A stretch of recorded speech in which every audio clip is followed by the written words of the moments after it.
शरीर पर कौन खरोच रहा है, सुबह उठते ही दिखता है ऐसा निशान। सावधान, जा सकती है किसी भी समय जान। नमस्कार, स्वागत है आप सभी का हमारे इस यूट्यूब चैनल पर। मित्रों, कैसे हैं आप सब? माता कामाख्या की कृपा से आप सब अच्छे होंगे, घर पे सब कुशल मंगल होगा। तो मित्रों, आज का यह ज्योतिष एवं तांत्रिक कार्यक्रम आपके जीवन के लिए बेहद खास, बेहद विशेष और बेहद ही महत्वपूर्ण है। क्योंकि मेरे मित्रों, जब आप सोकर उठते हैं तो आपके शरीर पे खरोच का निशान दिखाई देता है। पहले दिन तो आपको समझ में नहीं आई, उसके बाद धीरे धीरे ये प्रतिदिन दिखाई देने लगा और सबसे ज़्यादा अमावस्या और पूर्णिमा को रात्रि को दिखाई देता है। यानी कि पूर्णिमासी या अमावस्या की रात्रि को जैसे सोते हैं और सुबह उठने के बाद शरीर, पैर या फिर शरीर के प्राइवेट अंगों पे खरोच के निशान दिखाई देता है। लगता है कि किसी ने आपके पैरों को ज़बरदस्त तरीके से पकड़ा है या फिर आपके हाथों को ज़बरदस्त तरीके से पकड़ा है। या बहुत लोगों को इस राशि में ऐसा लगता है कि उनके साथ कोई शारीरिक संबंध बना लिया है। उनके प्राइवेट अंगों को, उनके स्तन को या फिर अन्य जगहों को किसी ने पकड़ा था, दबाया था, और जिसके कारण से उस स्थान पर दाग हो जाता है, खरोच के निशान, या फिर लाल पड़ जाता है। इस राशि में बहुत महिलाएं ऐसे हैं जिनके स्तन पकड़ने के निशान उस पर छप जाता है और स्तन पे नाखूनों के निशान दिखाई देता है। प्राइवेट पार्टों में सूजन और दर्द और नाखूनों के निशान दिखाई देते हैं। जांघों में, पैरों में, शरीर के हर एक अंगों पे दिखाई देता है ये खरोचने का निशान। आखिरकार मेरे मित्रों, कौन खरोच रहा है आपको या कौन पकड़ रहा है? और विशेष करके अमावस्या और पूर्णिमा की रात्रि को अधिक दिखाई पड़ता है। आखिरकार ऐसा आपके साथ कौन कर रहा है, आज बहुत ही विस्तार पूर्वक आपको बताएंगे। आप कार्यक्रम के अंत तक अवश्य बने रहिएगा मेरे मित्रों, क्योंकि ये आपका ज़िंदगी और मौत का सवाल है। किसी भी समय जान जा सकती है। इसलिए आपसे मेरा निवेदन है कि आप इस कार्यक्रम को पूरा अवश्य देखिएगा और समझने का प्रयास करिएगा। जो इस चैनल पर नए आए हैं वे चैनल को सब्सक्राइब कर लें, और जो सब्सक्राइब कर लिए हैं वे 5 लोगों से चैनल को सब्सक्राइब कराने का प्रयास करिएगा मेरे मित्रों। तो जो महत्वपूर्ण बातें हैं उन पे चर्चा करते हैं मेरे मित्रों। कमेंट में जय माँ कामाख्या लिखना बिल्कुल भी ना भूलिएगा।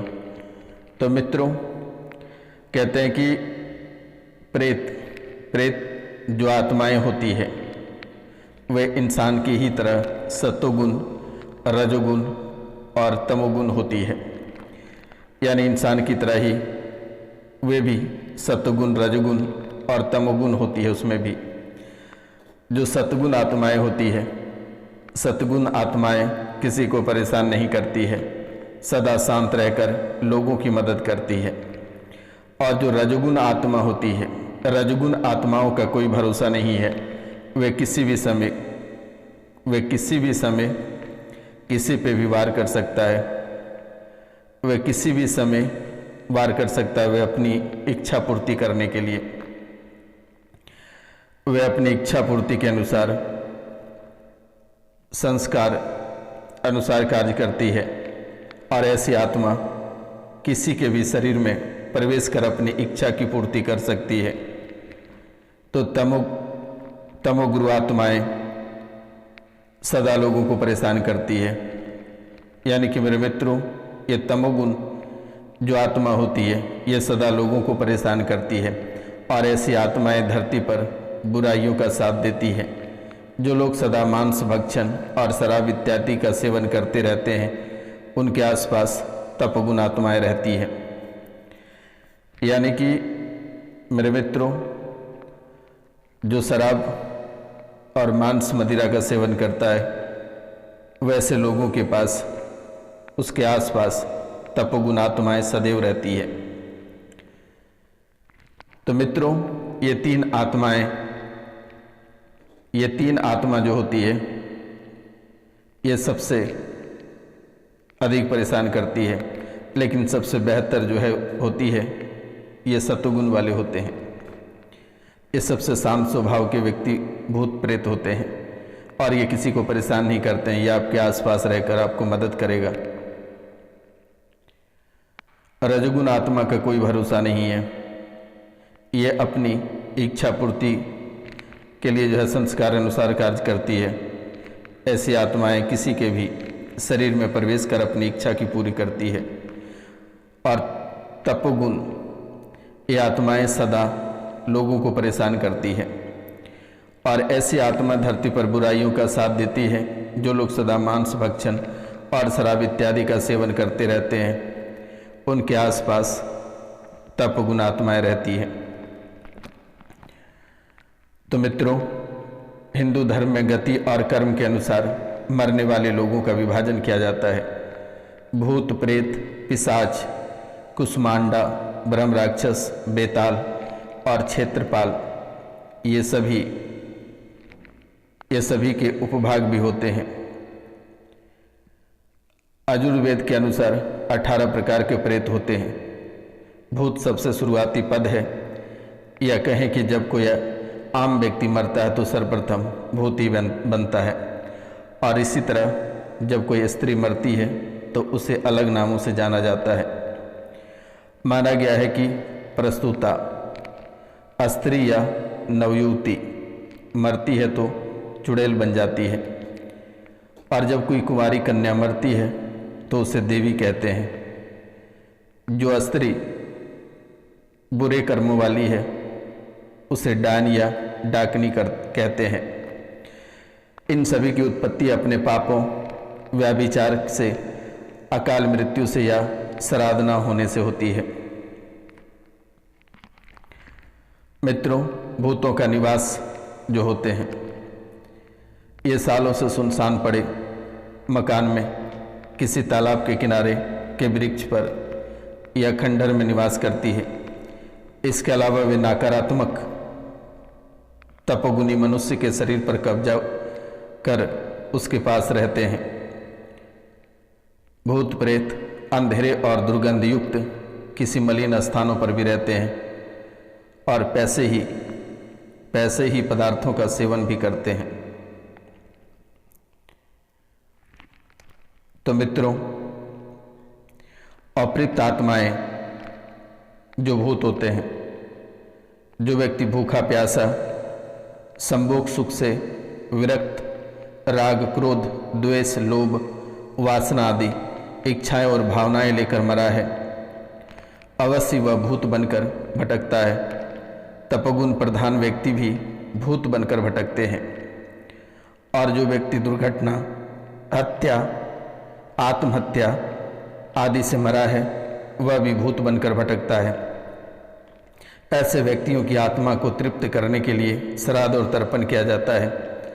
जो लोग अपने स्वजनों और पितरों का श्राद्ध और तर्पण नहीं करते हैं, उन अतृप्त आत्माओं द्वारा परेशान होते हैं। और ये सबसे अलग अलग प्रेत होते हैं। जो व्यक्ति जिस प्रेत के वश में होता है उसके वैसे लक्षण होते हैं। सामान्य तौर पर वह प्रेत बाधा से ग्रस्त व्यक्ति की आंखें अस्थिर, अधमुनी और लाल रहती है। उनके नाखून काले हो जाते हैं और उनका सामान्य व्यवहार में बदलाव हो जाता है। स्वभाव में अत्यधिक क्रोध, जिद और उग्रता पैदा हो जाती है। शरीर से बदबूदार पसीना आता रहता है और कहीं कहीं सूजन रहती है। जीवित मनुष्य का शरीर 5 तत्वों से बना होता है, जिसमें पृथ्वी तत्व सबसे अधिक होता है। जबकि मरने के बाद जीवात्मा सूक्ष्म शरीर में प्रवेश कर जाती है। सूक्ष्म शरीर में वायुत्व की अधिकता होती है, जिससे वे दिखाई नहीं देते हैं। केवल उनका स्पर्श और अस्तित्व महसूस होता है। इस शरीर को केवल अंधकार में देखा जा सकता है। रात के घोर अंधकार में भी देख सकने वाले कुत्तों, बिल्ली, सियार और उल्लू जैसे निशाचरी प्राणियों को ये आसानी से दिखाई देता है। मित्रों, जो व्यक्ति ईश्वर की प्रार्थना करता रहता है, उसके चेहरे पर तेज नजर आता है। हजारों देवी देवताओं की पूजा पाठ से श्रेष्ठ है इस आराधना। इसके अलावा योग साधना, ध्यान साधना करने वाले लोगों से भूत दूर ही रहते हैं, क्योंकि ऐसे व्यक्तियों का आभा मंडल विराट हो जाता है, जिससे डरकर भूत भाग जाते हैं। आभा मंडल कमजोर होने से भूत आसानी से उस पर प्रवेश कर जाता है। इसके अलावा वे लोग जो शरीर और मानसिक स्तर से मजबूत हैं उन्हें भी भूत परेशान नहीं कर सकते हैं।